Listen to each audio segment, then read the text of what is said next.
I found the locked safe behind our wedding photo because the frame went crooked during an argument I was having with absolutely no one. And no, that is not a joke. I was alone in our townhouse in Boston, standing in Ethan's home office with a microfiber cloth in one hand and a level of suspicion in my chest that probably needed its own zip code. Outside, road crews were ripping up the street again because apparently the city had decided our neighborhood deserved the soothing morning soundtrack of metal teeth chewing through asphalt. The wall trembled. Our wedding photo shifted, not dramatically, not like some haunted house nonsense, just enough. The large black and white frame tilted away from the wall, revealing a thin, dark line behind it, a seam. At first I thought it was sloppy installation, which made no sense. Ethan was an interior architect. Our house looked like a magazine spread where nobody was allowed to misplace a spoon. Every object had been chosen, centered, measured, and placed with such calm intention that sometimes I felt underqualified to own coasters. So I stepped closer. Behind our wedding photo, mounted into the wall, was a small steel safe, locked. Of course it was locked. Because apparently, when someone hides a safe behind a wedding portrait, they do not leave it open with a friendly note that says, "Nothing alarming in here, honey. Please continue dusting." I stood there, staring at it, while dust floated through the pale morning light. The photo had been taken at Boston Public Garden. I remembered that day too clearly. My dress strap kept slipping. Ethan cried before I even reached him, which made my aunt lean over and whisper, "That one's either deeply in love or deeply guilty." I laughed then. I was not laughing now. For 3 months, Ethan had been different. Not cruel.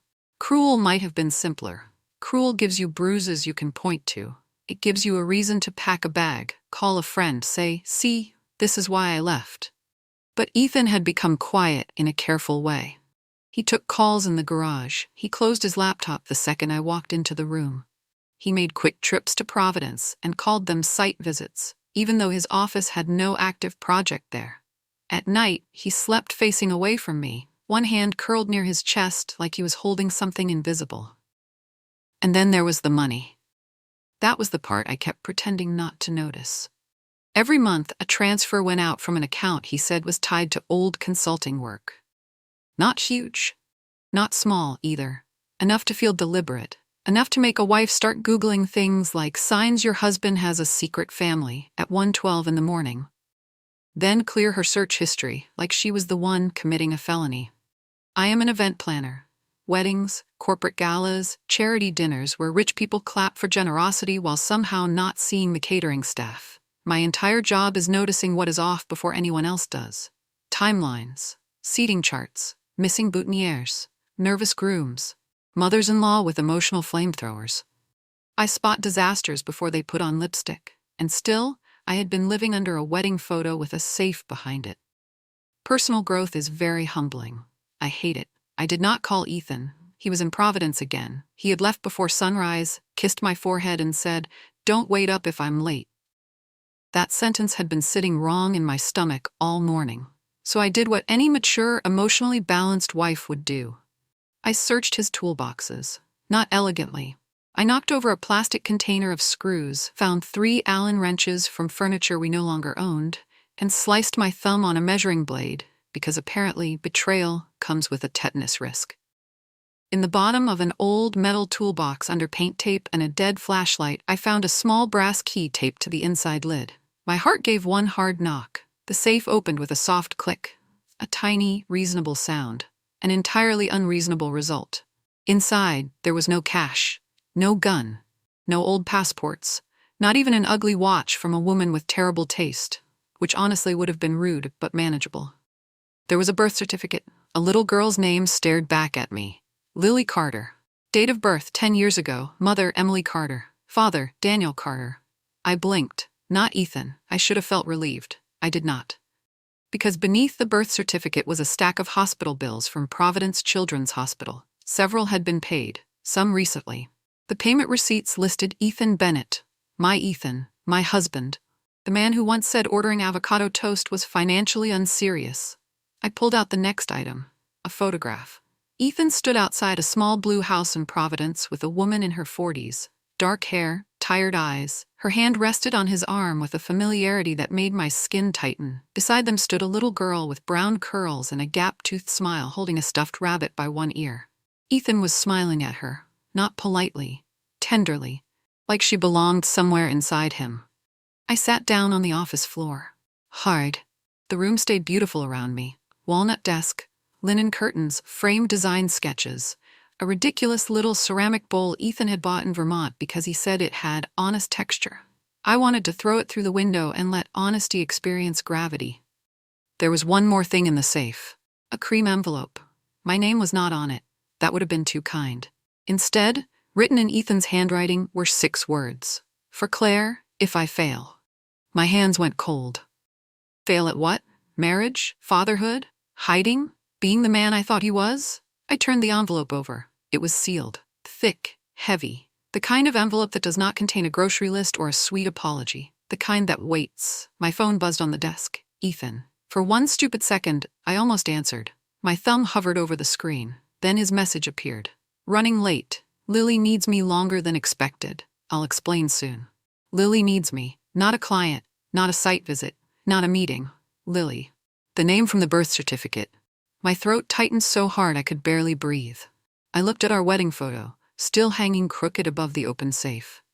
There I was in white, smiling at Ethan like the future had just made me a promise. There he was, holding my hands, looking like a man with nothing behind him. I laughed once. Small. Ugly. Of course, the secret was behind the wedding photo. Subtlety had apparently died of embarrassment. I took photos of everything. The birth certificate, the bills, the photograph, the envelope, the safe, even the crooked frame, because if my marriage was turning into evidence, I was going to document it with excellent angles. Then I picked up the envelope. For Claire, if I fail, I should have opened it. Instead, I placed it on Ethan's desk and stared at it like it might bite. Somewhere downstairs, the road crew slammed into another patch of asphalt and the whole house shivered. The wedding photo shifted again. This time, it fell. Glass shattered across the office floor, and behind where the frame had been, scratched into the wall in pencil, were 3 words I had never seen before. Tell her everything. I did not open the envelope. That may sound noble, like I was respecting Ethan's privacy, or waiting until we could sit down and have an honest adult conversation. No, I was afraid of paper. Specifically, I was afraid of whatever kind of paper begins with, for Claire, if I fail and ends with your life filing for emotional bankruptcy. So I left the envelope on Ethan's desk, surrounded by shards of glass from our wedding photo and the kind of silence that makes you hear your own bad decisions breathing. Then I called Nora. Nora Whitman was my best friend, part-time conscience and full-time paralegal at a Boston law office where people wore expensive shoes to ruin each other's lives politely. She answered on the 3rd ring. If this is about the florist from the Harbor Gala, she said, tell her baby's breath is not a personality. I found a safe behind my wedding photo. Silence. Then carefully, I'm sorry, did you say safe or snake? Safe. That is worse. Snakes usually don't come with paperwork. I found a birth certificate, hospital bills, a photo of Ethan with a woman and a little girl. Nora's voice changed. Do not touch anything else. I already touched everything. Of course you did. I used clean hands. Claire. I photographed it. A pause. Better. Still insane, but better. 28 minutes later, Nora was standing in Ethan's office wearing black trousers, a cream sweater, and the expression of a woman prepared to either comfort me or help dispose of a body emotionally. She stepped over the broken glass, looked at the blank space on the wall, then at the open safe. Well, she said, that is aggressively not normal. Thank you. I was worried I had become dramatic. You are dramatic. This is also not normal. Oddly, that helped. Nora crouched beside the safe, careful not to disturb the papers more than necessary. I watched her face as she studied the birth certificate. Lily Carter, she read. 10 years old. Ethan isn't listed as the father. No, Daniel Carter is. Which should make me feel better. But it doesn't. No, Nora, it does not, because my husband is paying hospital bills for a child I've never met, visiting Providence behind my back, hiding phone calls, and apparently writing mystery envelopes like he's auditioning for tragic husband theater. Nora glanced toward the sealed envelope. You didn't open it? I'm trying something new where I don't make one terrible choice per minute. Growth. Don't sound proud. I'm fragile. She took photos of the documents with her phone, then sat at Ethan's desk and opened her laptop. What are you doing? I asked. Public records, hospital names, property searches. If your husband has a secret life, it probably pays taxes. That is the least romantic sentence I've heard today. You found a safe behind your wedding photo, romance left through the wall. I wanted to laugh. It came out too thin. Nora found Lily Carter first. Not much. A school fundraiser page from 3 years earlier. A local community center event in Providence. A small photo of a girl with the same brown curls, holding a paper heart that said, "Thank you, nurses." Then Nora checked the hospital information from the bills. Providence Children's Hospital, pediatric cardiology. I sat down slowly.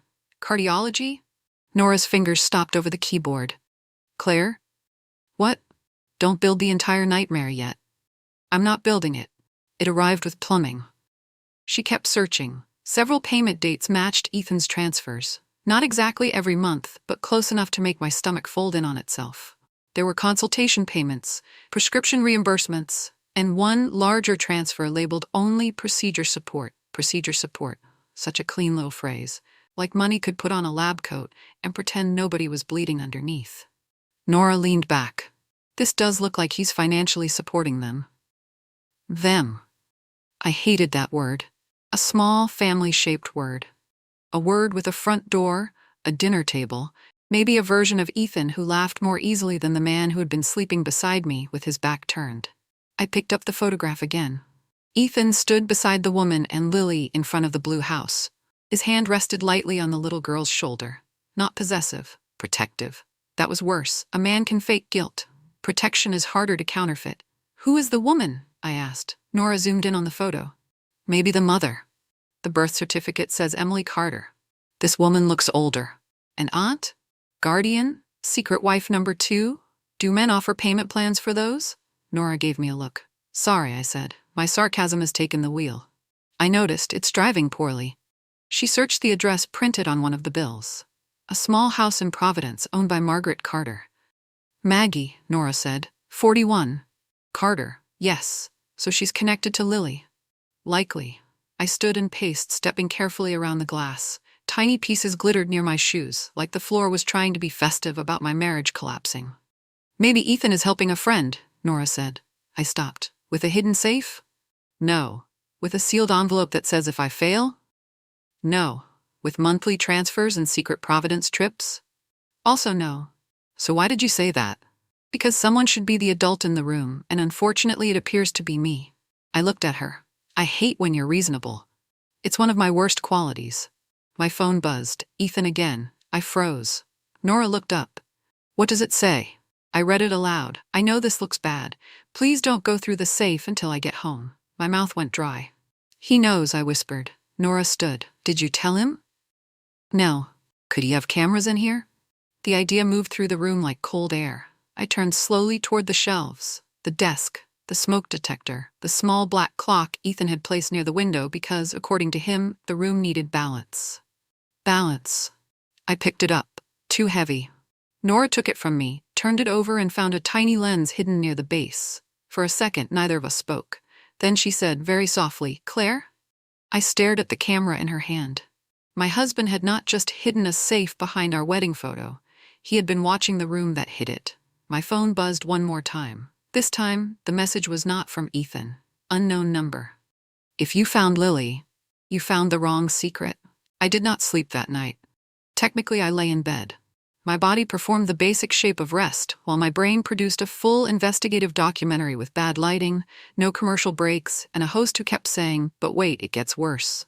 Ethan did not come home. He texted twice. First, Claire, please wait for me.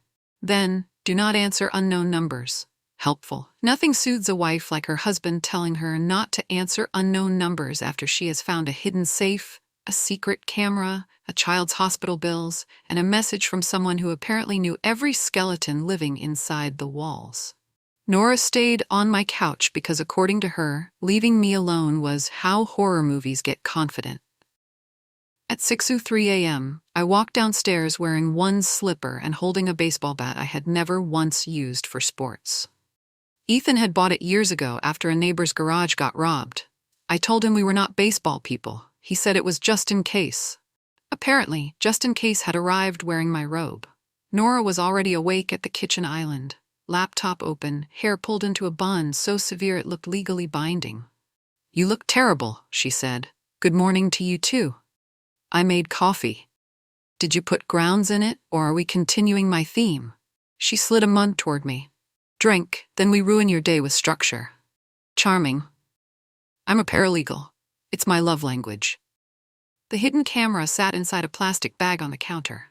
Nora had removed the memory card around midnight after giving me a lecture about not touching suspicious wires while emotionally unstable. She had not found a live feed, just local recording. That should have comforted me. It did not. The camera that had watched the room was still a camera that had watched the room. Our wedding photo was no longer on the wall. It leaned against Ethan's desk like a witness with broken glass in its lap. The words behind it had stayed in my head all night. Tell her everything. Not tell Claire. Her. As if whoever wrote it either did not know me or had been writing to Ethan about someone else entirely. Nora turned her laptop toward me. I searched the phrase from the USB hint. The day I should have died. Yes. I also searched Ethan Bennett, Providence, accident, construction, Hale, Carter. My stomach tightened. What did you find? She clicked. An old news article filled the screen. The headline was faded on an archive local page but still readable. 1 dead, 1 injured in Providence construction collapse. I sat down, not because I wanted to, because my legs made an executive decision. The article was 12 years old. Hale Development, renovation site near the jewelry district. A floor collapse during late-stage interior work. 1 worker dead, Daniel Carter, 29. 1 contractor injured, Ethan Bennett, 24. Ethan, 24. Younger than the man I had married? Younger than the man who measured our bookshelves to the quarter-inch and sorted our spice jars alphabetically because chaos, according to him, entered the home through oregano. There was a photo in the article. Not of the accident, thank God. Of Daniel Carter. He was smiling in a hard hat, one arm wrapped around a toddler with brown curls. Lily. My throat tightened before I could stop it. She was his daughter, I said. Nora nodded. It looks like it. So Ethan isn't her father. Probably not. Probably not should have brought relief. Instead, it brought a different kind of dread. Because if Ethan was not Lily's father, then the question became worse. Why had he been living like a secret father anyway? Nora opened another tab. I found the company owner. Victor Hale. Wealthy, local, lots of development projects. There were safety complaints around that same site. Complaints? Archived inspection summaries. Nothing that led to criminal charges. Of course not. Paperwork loves wearing a blindfold when rich men are in the room. Nora gave me a quick look. Your sarcasm is improving. That's either resilience or a warning sign. Both can be true. She scrolled farther. There's more. Daniel Carter's family filed a civil claim, but it was settled quietly. How quietly? So quietly the court docket practically whispers. I rubbed my eyes. Ethan had told me about an accident once, one time. Years ago, after we had been dating for maybe 6 months. We were walking near the Charles River, and I noticed a scar along his shoulder when his t-shirt shifted. I asked about it. He said, construction accident. I was stupid and lucky. That was all. I asked if it hurt. He said, only when it rains or when I remember. I thought that was poetic. Now it sounded like a locked door. My phone buzzed. I jumped so hard coffee sloshed onto the counter. Nora grabbed the phone before I could smear caffeine into evidence. Unknown number again. The message was a photo. A hospital hallway. A little girl in a blue hoodie sat in a chair, holding a stuffed rabbit. Lily. Below it were the words, she thinks secrets keep people alive. They don't. Nora's face changed. That's not Ethan. How do you know? Because Ethan told you not to answer unknown numbers. Whoever this is wants you to keep digging. I stared at Lily's face. She looked tired, small, 10 years old and already familiar with hospital lighting, which felt like a crime all by itself. Another message appeared. Ask him why Daniel pushed him. My skin prickled. Pushed him? Nora typed the words into her search bar. Nothing useful came up. I stood too quickly. I need to open the envelope. Nora looked at me. Are you sure? No, I am almost never sure anymore, but I'm tired of letting paper scare me. We went back to Ethan's office.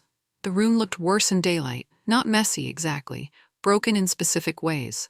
Glass swept into a pile, frame tilted against the desk, safe open like a mouth that had already said too much. I picked up the cream envelope. For Claire, if I fail. My thumb slid under the seal. Inside were 3 things: a handwritten letter, a small silver flash drive, and a folded hospital bracelet, yellowed with age. The name on it was not Ethan's. Daniel Carter. I unfolded the letter. Claire, if you are reading this, I either waited too long or someone finally forced the truth out of the wall. I stopped breathing for a second. Nora stood beside me, quiet now. I kept reading. Lily is not my daughter. Maggie is not my lover. But I have been lying to you, and I know that may not feel very different at first. I sank into Ethan's chair. The office shifted around me. The letter trembled in my hands. 12 years ago, Daniel Carter saved my life. I have spent every year since trying to repay a debt that cannot be paid. I thought silence protected everyone. I was wrong. A car door slammed outside. Nora turned toward the window. A black sedan had stopped in front of our townhouse. A man in a dark suit stepped out and looked directly at our door. Then my phone buzzed again. Unknown number. Victor knows you opened it. The man in the dark suit reached our front steps like he had been invited by bad timing and raised by lawyers. Nora looked at the phone in my hand. Victor knows you opened it. Then she looked out the window. Well, she said, unless the florist from the Harbor Gala hired private security, I'm going to assume that's Victor adjacent. The doorbell rang. One clean, polite note. I hated it immediately. Villains should not have good manners. It confuses the nervous system. I shoved Ethan's letter, Daniel's hospital bracelet, and the small silver flash drive back into the envelope. Nora grabbed my wrist before I could move another inch. Don't hide it in the safe. I wasn't going to. You looked at the safe? I'm under pressure. You're also bad at crime. I'm new. Clearly. She took the envelope from me and slid it into the inside pocket of her blazer. That was why Nora wore blazers. I had always assumed it was professionalism. Apparently, it was tactical storage. The doorbell rang again. Nora headed for the stairs. Let me talk. It's my house, and your husband's secret lawyer monster is standing outside it. Excellent point. We went down together anyway. The man stood on the porch, clean-shaven, mid-40s, expensive coat, expression as flat as a hotel hallway. Behind him, the black sedan idled at the curb. Its windows were tinted dark enough to suggest either rich people or vampires. Possibly both. Boston had range. I opened the door but left the chain on. Yes? Mrs. Bennett? That depends on who's asking. He smiled without warmth. My name is Paul Mercer, IRL Development. Nora stepped slightly in front of me. Of course you do. His eyes flicked to her. And you are? Someone who knows what no trespassing means. Mercer's smile thinned. I'm here as a courtesy. Mr. Hale understands there may have been some confusion regarding old company materials in your husband's possession. Old company materials. Not evidence. Not safety reports. Not the reason a man died and a little girl grew up under hospital lights instead of beside her father. Confusion? I asked. Mr. Bennett was involved in a difficult incident many years ago. Trauma can distort memory. Nora laughed once. Very small. Very dangerous. I love when corporate negligence discovers psychology. Mercer ignored her. Mrs. Bennett, if Ethan has passed along files, recordings, or documents to you, I strongly advise you not to distribute them. Doing so could expose you to civil liability. There it was. Not a threat. A threat wearing cologne. My hands went cold, but I made myself hold his stare. You came all the way here to warn me about files I never mentioned? He glanced at the chain on the door. I came to prevent harm. To whom? A pause. Everyone. Behind me, Nora muttered. That's usually code for the rich person. Mercer's eyes sharpened. Mrs. Bennett, you may think you understand your husband. You don't. Ethan signed agreements after the accident. He accepted compensation. He made choices. My stomach tightened. Was one of those choices hiding a safe behind my wedding photo? I would not know. Convenient. Very. The honesty of that almost impressed me. Mercer reached into his coat and removed a card. Have Ethan call me before this becomes more painful than necessary. I did not take it. Nora did, with 2 fingers like it had been pulled from a drain. Lovely. We'll add this to the little museum of intimidation. Mercer stepped back. Then he looked directly at me. One more thing. If you care about the child, do not turn this into a public performance. Lily. He never said her name. He did not have to. It stood there anyway. I felt anger arrive, not hot, steady, the kind that stands up straight. Get off my porch, I said. For the first time, Mercer's face changed. Only a little. Enough. Nora closed the door before I could say anything less legally elegant.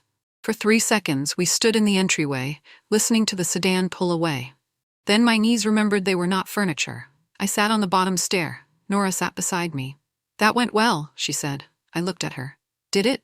No, but no one was tackled, and you didn't accept the haunted business card. I'm counting it. My phone buzzed again, not unknown. Ethan. I stared at his name. Nora's face softened. Answer it on speaker. I did. For a moment there was only background noise. Traffic, wind, maybe the hollow echo of a hospital hallway. Then Ethan's voice came through. Claire? It was raw. Not secretive this time. Scared. You need to come home, I said. I can't. Ethan? I'm at the hospital. My chest tightened. With Lily? Silence. Then you opened it. You watched me open the safe. No. Claire, no, I got an alert from the camera. Oh, wonderful. That makes the hidden surveillance so much more romantic. I put it there because Hale's people broke into my office last year. You hid a camera in our home and somehow expected that sentence to help? I know. No, I don't think you do. He exhaled shakily. Lily collapsed this morning. The anger in me stumbled. What? She has a heart condition. She's stable. But Maggie called me. I panicked. I left before I could explain. I pressed my hand to my forehead. You said Lily needed you. She did. And what am I supposed to do with that, Ethan? Be relieved your secret wasn't an affair? Congratulations, your lie has better lighting? I deserve that. You deserve worse. I'm pacing myself. A small broken sound came through the phone. Maybe a laugh. Maybe not. I'm coming home tonight, he said. I'll tell you everything. A pause. No? I'm coming there. Claire, please don't. The way he said it told me exactly what to do. I stood. Nora stood too, already reaching for her keys because this woman's loyalty had excellent reflexes. Send me the hospital address, I said. Claire, it's complicated. No, Ethan, the safe was complicated. The camera was complicated. The man on my porch representing Hale Development was complicated. This is simple. What man? Fear cut through his voice so sharply that I stopped moving. Paul Mercer. Ethan went silent. Then he said very quietly, lock the doors. The room seemed to narrow around me. Ethan? Claire, listen to me. If Mercer came to the house, Victor doesn't just know you opened the safe. What does he know? Ethan's voice dropped. He knows you have the letter. Providence Children's Hospital looked too bright for the amount of fear inside it. That was my first thought when Nora and I walked through the sliding glass doors that evening. Everything was clean, polished, and softly lit. Painted clouds floated across the walls. A fish tank glowed near the reception desk. The gift shop was packed with stuffed animals no child should ever have to earn by being sick. Hospitals do this strange thing where they try to look cheerful while quietly admitting the world is not fair. Nora touched my elbow. You okay? No? Good. Honest answer. We're growing. I may throw up in a decorative planter. Try not to. They probably itemized it. Even then, I almost laughed. That was the thing about Nora. She did not fix disaster. She put handrails on it. Ethan was waiting near the pediatric cardiology wing. I saw him before he saw me. He looked wrecked. Not in the guilty husband caught with a secret family way I had imagined during my more dramatic moments. He looked like a man who had been holding a door shut for 12 years and had finally realized the hinges were gone. His shirt was wrinkled. His hair was a mess. A coffee stain darkened one cuff, which felt rude, considering coffee had become a recurring villain in my life. When he saw me, he stood too fast. Claire. I did not go to him. Not yet. Where is Lily? He swallowed. Resting. Maggie's with her. Maggie Carter? Yes. The woman in the photo? Yes. The woman you never mentioned while you were paying hospital bills and hiding a safe behind our wedding picture? Nora shifted beside me. Ethan closed his eyes. I know how it looks. I laughed once, too sharp.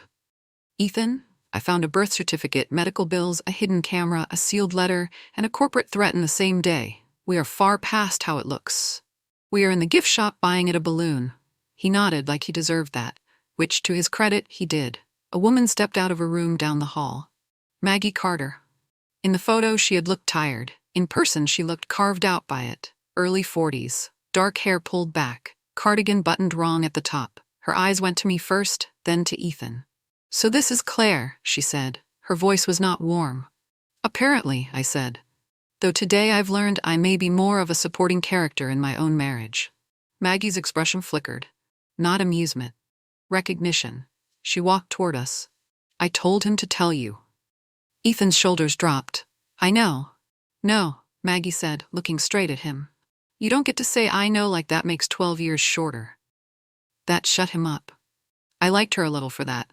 I hated that I liked her. Human emotions are badly organized.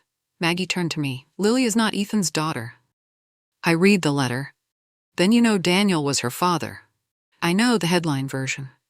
Maggie's face tightened. The headline version buried half the truth. Before I could answer, a small voice came from the doorway behind her. "Uncle E?"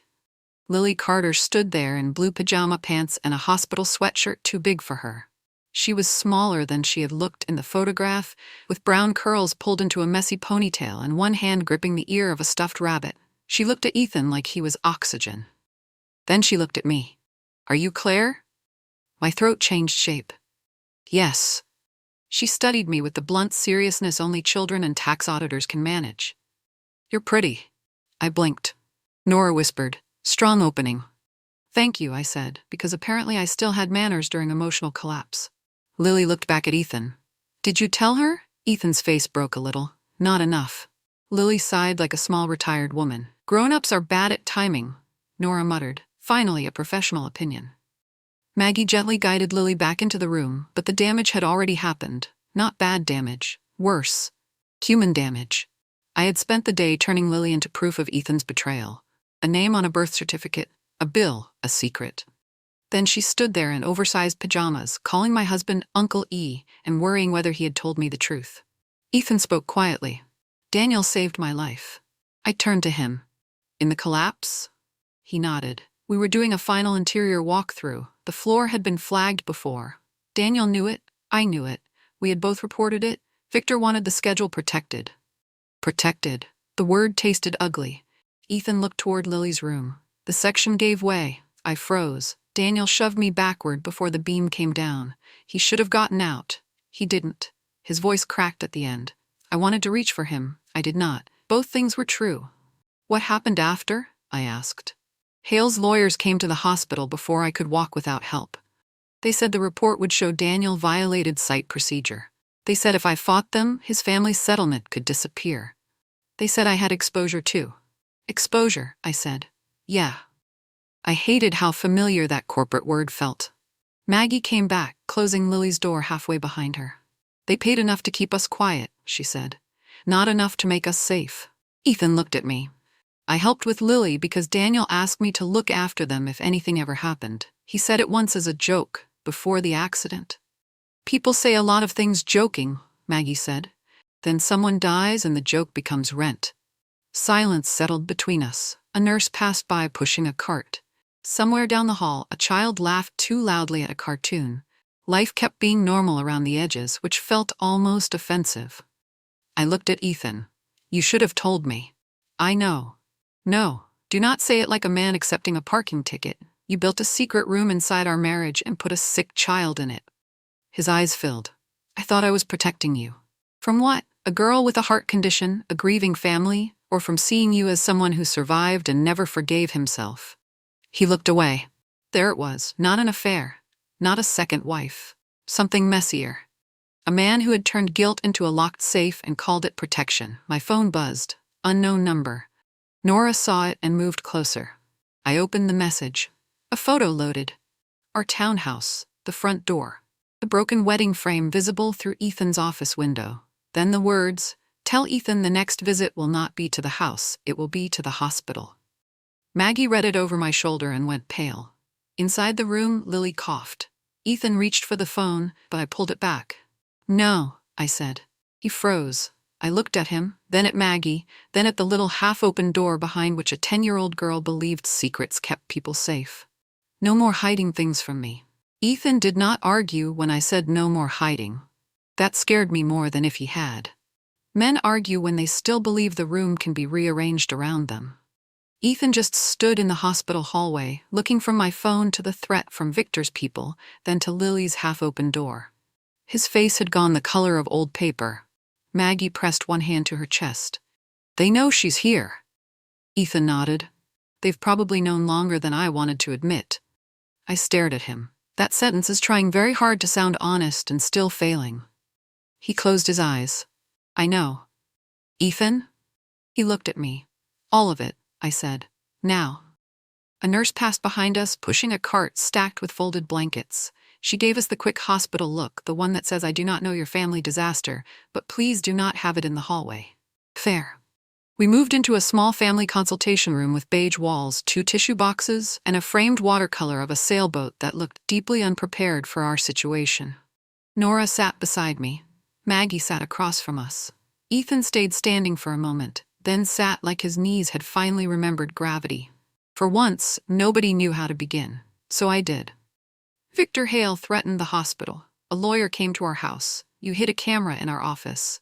You hid a safe behind our wedding photo. You paid Lily's hospital bills. You kept Daniel's bracelet. You wrote me a letter I had to find like a scavenger hunt designed by trauma." Nora murmured. "Strong summary." I did not look away from Ethan. "Explain." He rubbed both hands over his face. 12 years ago, Daniel and I were doing a final walkthrough at a Hale development property in Providence. The building had been rushed for months. We had both filed complaints about the flooring. Daniel had photos. I had emails. "Where are those emails now?" Nora asked. "In the USB. "The one from the envelope?" He nodded. I felt Nora shift beside me, already filing that away in her legal brain. Ethan continued. "Victor Hale didn't just ignore the warnings. He pressured the site manager to keep going. There was a fundraiser tied to the building opening. Investors, press, he wanted it clean." "Clean," Maggie said quietly. There was no sarcasm in her voice, only exhaustion. Ethan flinched.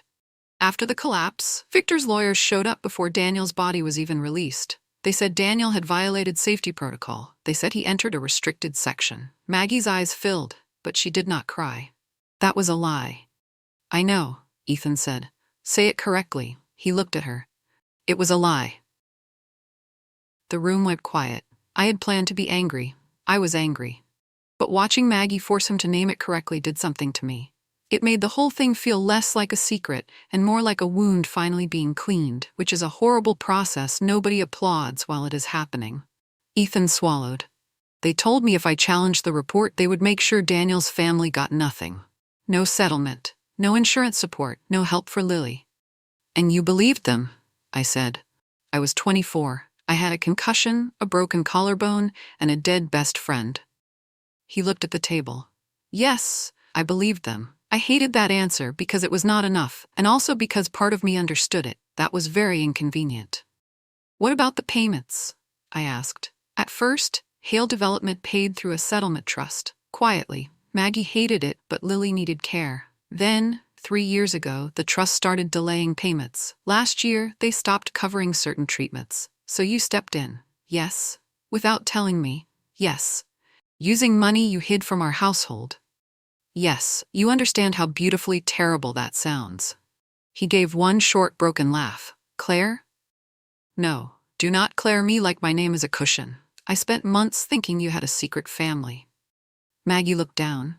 Ethan's face twisted. "I thought telling you would drag you into it. You dragged me into it by lying." "I know. You keep saying that. It is becoming less of a response and more of a decorative pillow." Nora coughed into her hand. Probably not a cough. Ethan leaned forward. "I was ashamed. That stopped me. Not because it fixed anything. Because it was the first sentence that did not sound like strategy. I was ashamed that Daniel pushed me out of the collapse zone and I lived. I was ashamed that I signed the settlement statement. I was ashamed that I let Victor turn Daniel into the careless one. Then years passed, and the lie got old enough to have furniture." His voice cracked. "I met you, and I wanted one part of my life that wasn't built on that day." I felt that. Damn him. I felt it. But feeling something is not the same as forgiving it. That distinction should come with a user manual and maybe snacks. "So you hid the worst part of yourself behind our wedding photo," I said. He looked at me. "I hid the part I thought would make you leave." Before I could answer, Maggie's phone rang. She looked at the screen and went still. The nurse, she said. She answered. Her face changed. What do you mean transferred? Ethan stood. Maggie listened, then whispered, No, she was stable. My chest tightened. What happened? Maggie lowered the phone. They moved Lily's procedure review. The cardiologist says insurance authorization was suddenly flagged. Ethan's face went cold. That's Victor. Nora stood, already reaching for her laptop bag. Or Victor's people. Same evil, better letterhead. Maggie's eyes snapped to Ethan. You said they wouldn't touch Lily. Ethan looked wrecked. I thought they were warning me. I stood too. No, I said, picking up the envelope from my purse. They were warning all of us. Nora looked at me. What are you doing? I pulled out the silver flash drive. For once, I said, we are not waiting for men in expensive coats to decide who gets to breathe. Ethan stared at the drive. Claire, that file could ruin Victor. Good. It could also ruin me. I looked at him. Then maybe we finally find out what is ruin and what is truth. Nora opened the flash drive on a hospital vending area table because apparently our legal strategy had advanced to near stale pretzels. She refused to plug it into her everyday laptop. Absolutely not, she said, pulling a smaller laptop from her bag. You carry a spare laptop? I carry a clean laptop. That sounds like something a spy says.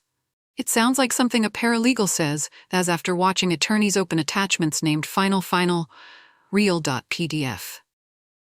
Ethan stood behind us with both hands locked at the back of his neck. Maggie paced near the window. Down the hall, Lily was asleep again, or at least pretending. Children in hospitals learn early that adults lie better when they think no one small is listening. Nora inserted the drive. A password box appeared. I looked at Ethan. The day I should have died, I said. His face tightened. June 17th, 2012.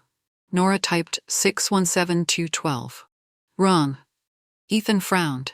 Try 61712. Wrong. Try Daniel's birthday, Maggie said quietly. Ethan looked at her. What? Daniel always said you remembered everybody's birthday because you were annoying like that. For the first time all evening, Ethan almost smiled. October 3rd. Nora typed 1003. Wrong. I stared at the password hint again. The day I should have died. Not the day Daniel died, not even the date of the collapse. The day I should have died. Ethan? I said slowly, when did Daniel push you? He looked confused. At the collapse. No. What time? His face changed. Claire? What time? He swallowed. 4:18 p.m. Nora typed 4118. The drive opened. Nobody spoke. Even the vending machine seemed to stop humming, either out of respect or because it was old and had a gift for drama. Folders appeared, photos, emails, settlement, audio, site warnings. One folder was titled simply, For Lily. Maggie sat down as if her legs had given up being brave. Nora clicked site warnings first. Emails opened across the screen. Some from Daniel, some from Ethan, safety complaints, photos of cracked support beams, messages requesting inspection delays. Then a reply from a Hale project manager. Proceed as scheduled. Mr. Hale wants this ready before the donor walkthrough. Nora whispered, There it is. Ethan leaned closer. That's not enough. They'll say the manager acted alone. They always do, Nora said. Companies love having one disposable villain with an email address. She opened audio. A file loaded. Daniel's voice came through first, rough and angry. You can't put people on that floor tomorrow. Then a man I did not know. You're a contractor, not an engineer. Daniel snapped back. I don't need an engineering degree to know when wood is bending under my boots. Another voice entered. Calm. Older. Victor Hale. Mr. Carter, the schedule is not moving because you have nerves. Maggie covered her mouth. Ethan turned away. The audio crackled. Daniel said, If someone gets hurt, this is on you.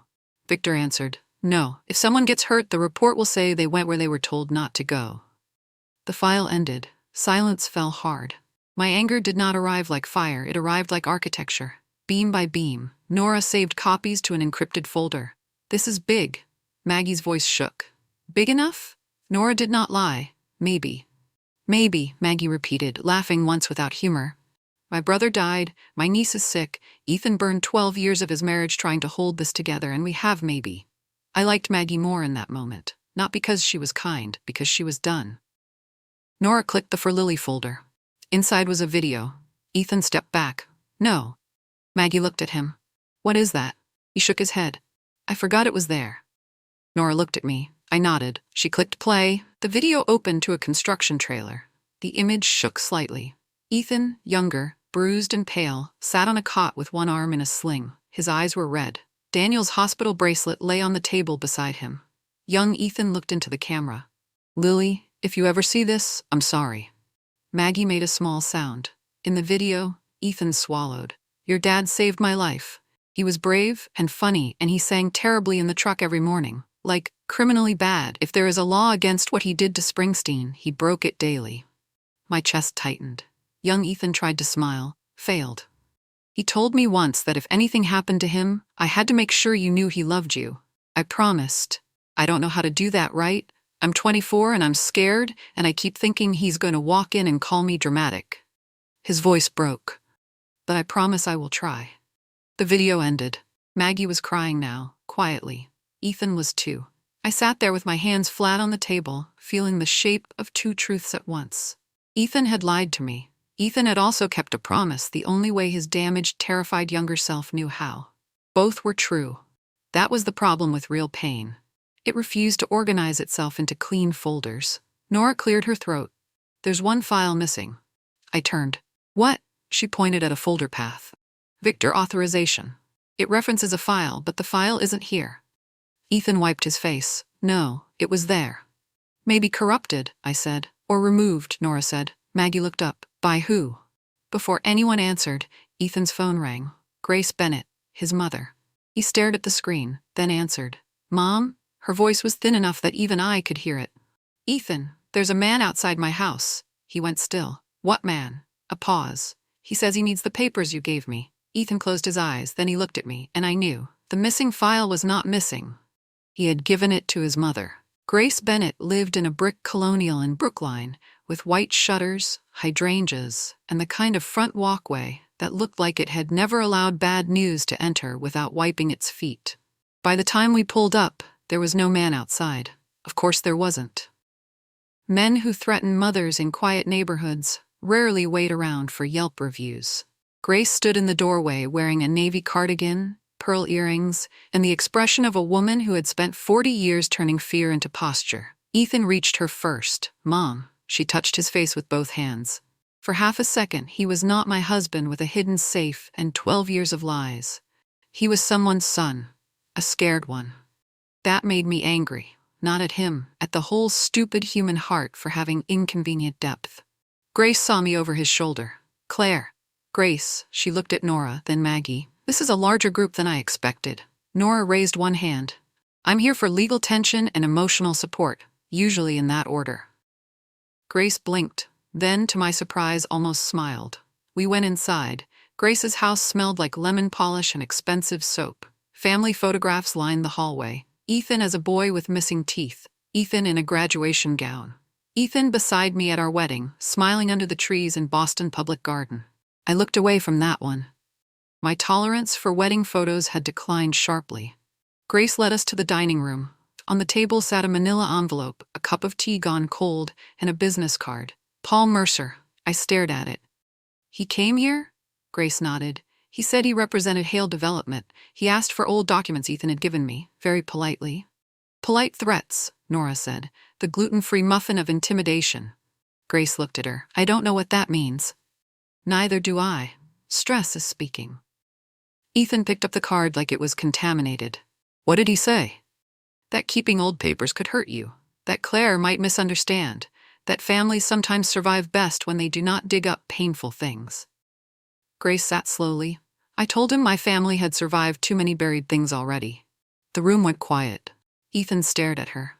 "You never said that before." "No," she said. "I didn't." Grace folded her hands. Her nails were neat, pale pink, perfect. I had always thought of her as elegant, a little cold sometimes, the kind of woman who mailed thank you cards before the event was even fully over. Now she looked tired in a way makeup could not negotiate with. "After the accident?" she said. Ethan was not himself. "Mood-wise?" Nora asked gently. Grace shook her head.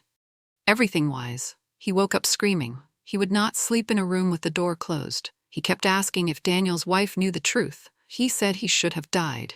Ethan looked down. I felt that sentence move through him, even now. Grace continued. "Victor Hale's lawyers came to me too. They said Ethan was vulnerable, confused, traumatized. They said if he made accusations, they would paint him as unstable and partly responsible. Maggie made a small sound. Responsible? Grace looked at her. I am ashamed to say I listened. The honesty landed hard. Grace turned fully toward Maggie. I was afraid. I had almost lost my son. I thought if I kept him quiet, I was saving him. I did not understand that I was helping them leave your brother in the ground with a lie on top of him. Maggie's face tightened. For a second, I thought she might explode. She didn't. She said, fear has been very busy in this family. Grace nodded. Yes. Ethan sat beside his mother. What did I give you? Grace reached for the manila envelope. You came here 6 years ago, a month before your wedding. You said if anything ever happened, I should give this to Claire. I looked at him. A month before our wedding? His face went pale. I thought I had more time. To tell me? Yes. That is a terrible sentence, Ethan. I know. You keep having those. Nora murmured. She's not wrong. Grace opened the envelope. Inside was a printed email chain, a small flash drive, and a notarized statement signed by Ethan. Nora leaned forward immediately. May I? Grace handed her the papers. Nora read in silence. Then her expression changed. Not shocked, focused. This is the missing authorization. I looked at Ethan. What does it say? Nora read aloud from the email. Proceed with donor walkthrough. Do not delay schedule over non-critical floor concerns. We cannot afford another inspection hold. VH Victor Hale. Not a project manager. Not a disposable middleman. Victor himself. Maggie covered her mouth. Ethan's eyes filled. Grace whispered, I kept it in my safe deposit box. Why didn't you give it to anyone? I asked. She looked at me, and for the first time since I had known her, Grace Bennett did not perform grace. She just looked guilty. Because I was a coward. No one rescued her from that sentence. Sometimes people need to sit beside the truth without being offered a cushion. Then Grace pushed the notarized statement toward me. This is Ethan's account of what happened. He wrote it before the wedding. He said you deserved the truth before you promised him forever. My throat tightened. He never gave it to me. No, Grace said. Ethan's voice was barely there. I couldn't. I looked at him. You let me stand under flowers in front of everyone I loved and marry a version of you that came with locked rooms. He flinched. Good. Not because I wanted to hurt him. Because some pain deserved to arrive at the correct address. Before he could answer, Nora's phone rang. She stepped into the hallway, spoke quietly, then came back with her face changed. That was my office. What? I asked. Victor Hale's attorney filed an emergency injunction attempt this afternoon. Against whom? Nora looked at me. Against Ethan, Maggie, and you. My stomach dropped. Me? They're claiming stolen proprietary records, reputational harm, and attempted extortion. I laughed. I could not help it. Extortion? I found a safe behind my wedding photo. I didn't exactly run a criminal mastermind seminar. Nora's mouth tightened. They're trying to scare you before you can hand this over. Grace stood. Then hand it over tonight. Ethan looked at her. Mom, no. Her voice sharpened. I protected you the wrong way once. I will not do it again. Maggie looked at Grace for a long moment. Then nodded once. Not forgiveness. Not yet. But something. My phone buzzed. Unknown number. I should have been used to that by now. I was not. The message had no photo this time. Just words. Last chance. Bring the files to the harbor office alone, or Lily's authorization disappears permanently. Ethan reached for the phone. I moved it out of his reach. No. His face tightened. Claire, no more taking things from my hand to protect me. Nora stood beside me. Grace did too. Then Maggie. For the first time all day, Ethan was not the wall between me and the danger. He was standing on the same side of it. I looked at the message again, then at the file with Victor Hale's initials printed cleanly at the bottom of a lie. Fine, I said. Nora frowned. Fine what? I picked up the envelope. We'll go to the harbor office. Ethan's eyes widened. Claire, no. I looked at him. Not alone, and not empty-handed. The harbor office of Hale Development sat on the 32nd floor of a glass tower that looked over Boston like it had personally approved the skyline. Everything about it was designed to make people feel smaller. The marble lobby, the silent elevators, the receptionist's smile, polished so smooth it barely counted as human. Even the plants looked expensive and emotionally unavailable. Nora adjusted her blazer beside me. Remember, she said quietly, do not hand over anything original. I know. Do not sign anything. I know. Do not drink anything they offer. I looked at her. You think they're going to poison me with corporate sparkling water? I think rich men do weird things when cornered. There. Ethan stood on my other side, pale but steady. Maggie had stayed at the hospital with Lily. Grace stayed with her. It felt strange leaving them behind, but Lily needed people who were not walking into a legal ambush in sensible shoes. Ethan leaned close. You don't have to do this. I almost laughed. I know. You should be angry enough to let me handle it. Oh, I am angry. That's why I'm not letting you handle it. He looked down. I deserved that. You've been collecting those today. The elevator doors opened. Paul Mercer was waiting when we stepped out. Same expensive coat, same soft menace. Same face that made me want to sanitize my soul. Mrs. Bennet, he said, you were asked to come alone. Nora smiled. And yet here we are, creating disappointment. His eyes moved to her, then to Ethan. Mr. Bennet, I hoped you might behave more wisely. Ethan's jaw tightened. I've done enough of that. Mercer led us into a conference room with a long glass table and a view of the harbor. The water below looked dark and cold, boats cutting through it like thin white scratches. Victor Hale stood near the window. He was older than I expected, late 50s. Silver hair, tailored suit, posture relaxed in the way only men surrounded by lawyers can afford. He turned when we entered and smiled like this was a charity luncheon, not the part where everyone showed their teeth. Claire, he said, may I call you Claire? No. Nora made a small approving sound. Victor's smile barely moved. Mrs. Bennet, then? Better. He gestured toward the table. Please sit. No, thank you. Standing makes conversations unnecessarily hostile. So does threatening a child's medical authorization. For the first time, Victor's eyes sharpened. There has been a misunderstanding. Wonderful. I love misunderstandings that arrive through burner numbers and men on my porch. Mercer's mouth tightened. Nora placed her folder on the table.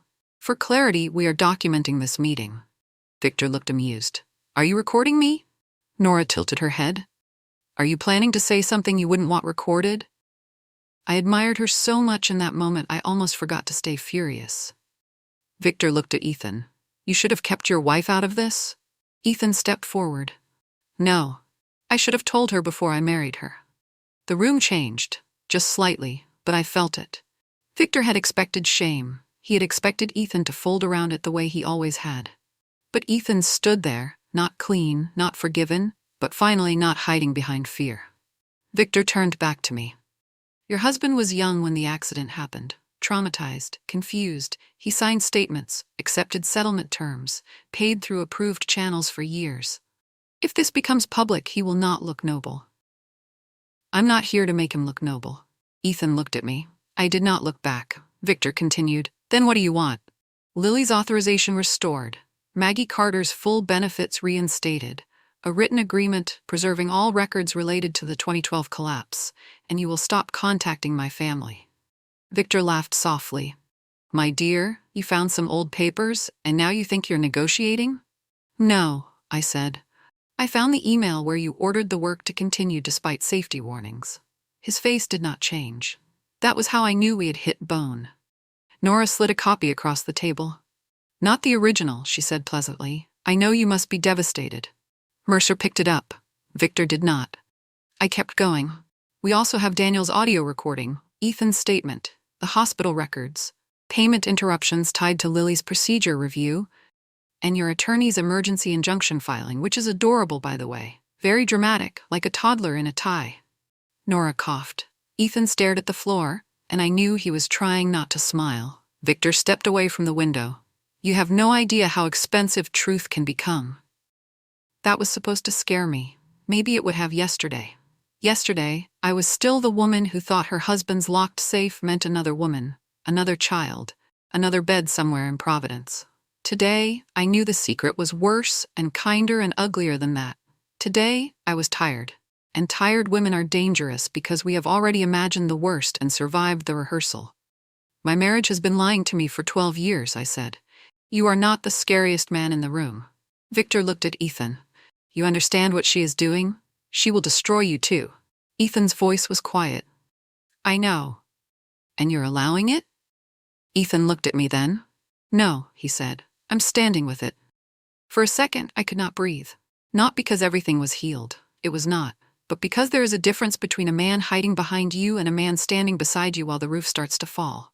Victor's phone buzzed on the table, then Mercer's, then Nora's. Nora checked hers and smiled. A real smile. "Oh," she said. "That's my office." Mercer frowned. "What is?" Nora looked at me. "The injunction request was denied. Also, the court clerk has forwarded the filing and our response to a judge for review because Hale's counsel appears to have omitted relevant ongoing medical harm." Victor's face hardened. Nora continued, sweetly, "Legal people hate surprises, unless they're the ones delivering them." Mercer leaned toward Victor and whispered. Victor's mask slipped for half a second. There he was, not powerful, cornered. My phone buzzed. "Maggie," I answered immediately. Her voice shook. "Claire? What happened?" "Lily's authorization came through. They just called. It's approved." My knees nearly gave.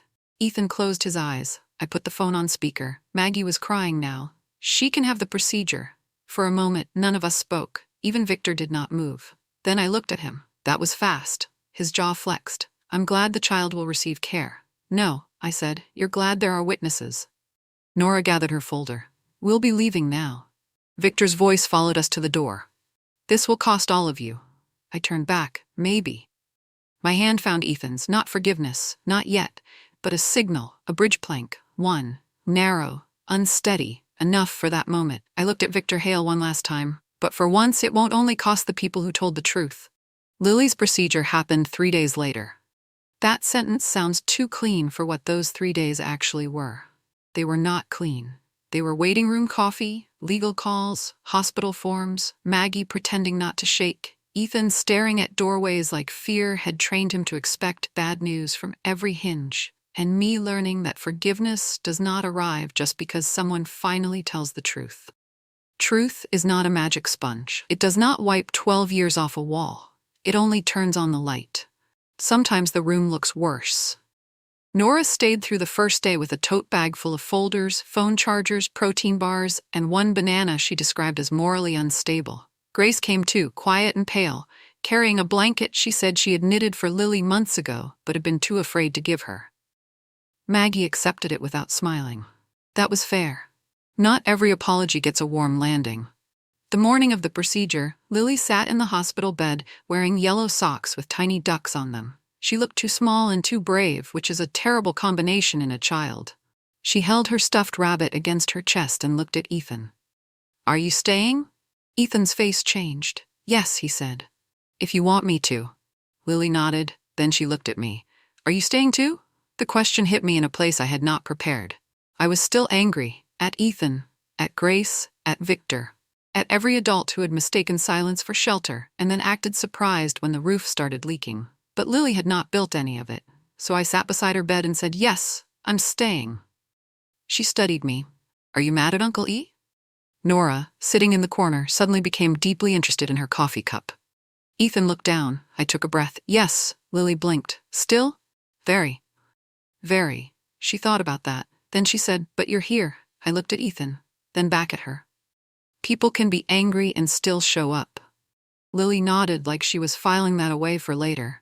Honestly, children should not have to learn adult truths in pediatric cardiology, but the world had already shown poor judgment. The procedure went well. Those 4 words came from the surgeon 6 hours later, and Maggie made a sound I will remember for the rest of my life.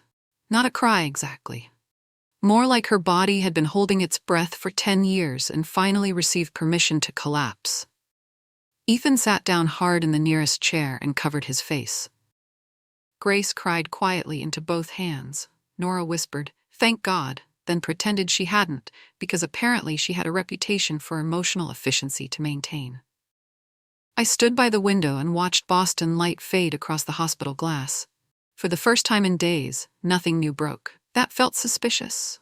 2 weeks later, Victor Hale was under formal investigation.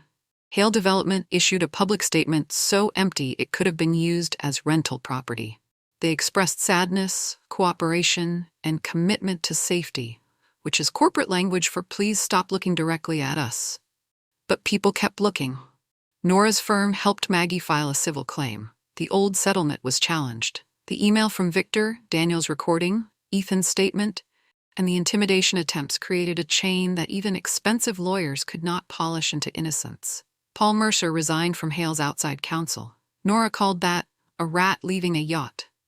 Grace gave a sworn statement about the documents and the visit to her home. She cried once during preparation, then got angry at herself for smudging her mascara. Maggie handed her a tissue without looking at her. Again, not forgiveness, but something with a pulse. Ethan gave his statement last. He told the truth. All of it. The warnings, the collapse. Daniel pushing him out of the failure zone at 4:18 p.m. The lawyers, the fear, the years of payments, the safe, the camera, the letter he had written and never found the courage to give me. He did not make himself heroic. That mattered. He said, I thought I was protecting people. I was also protecting myself from the shame of being seen clearly. I did not cry when he said that. I wanted to. I had mascara on and pride left, though not much of either. We started marriage counseling in November. Our therapist, Dr. Elaine Morris, had silver hair, calm eyes, and the terrifying habit of letting silence do push-ups in the room. At our first session, she asked, what do you want from this marriage now? I almost said a refund. Nora would have been proud. Instead, I said, I want no locked rooms. Ethan looked at me. I want to learn how to tell the truth before it becomes a disaster. Dr. Ed Morris nodded like that was a beginning, not a solution. She was right. Healing was ugly, not cinematic ugly, real ugly. There were nights I slept in the guest room because Ethan reached for me and my body remembered the camera in the office before it remembered his hands. There were mornings he started to say, I didn't want to hurt you, and I said, find a better sentence. He did. Slowly. Badly at first. Then better. We took the wedding photo down for good in December. Not because the marriage was over. Because the wall behind it needed repair. That felt a little too symbolic, and I told Ethan so. He said, we can pretend it's just drywall. I said, I love that you think drywall is emotionally neutral. He almost smiled. Together we patched the wall where the safe had been. Ethan removed the steel box himself. His hands shook while he did it. I did not comfort him immediately. I stood beside him. That was what I could offer then. When the wall was smooth again, we did not hang the wedding photo back in the same place. We hung a small framed print of Boston Harbor instead. Open water, no hidden compartment, no beautiful lie covering a locked door. The wedding photo went in the hallway later, smaller, beside newer pictures. Lily after her procedure, wearing those duck socks and giving a thumbs up. Maggie at a winter fundraiser for worker safety. Grace holding Lily's blanket. Ethan and me outside counseling one cold morning, both of us tired but present. A year later, Lily sent us a handmade card. On the front, she had drawn a house with too many windows and one very crooked heart above the door. Inside, she wrote, secrets are bad at being houses. I laughed when I read it. Then I cried. Then I laughed again because apparently emotional growth has poor boundaries. Ethan found me at the kitchen table and read the card over my shoulder. She's right, he said. Yes. He sat across from me. I'm sorry, he said. Not for the first time, but differently. No defense, no explanation, no old fear wearing a suit, just sorry. I looked at him for a long moment. I know. That was not forgiveness, not fully. But it was a door unlocked, and sometimes that is where healing begins. With no grand speech, no perfect ending, just a house where the walls are finally empty of secrets, and two people learning, one hard conversation at a time, how to stop hiding behind beautiful things.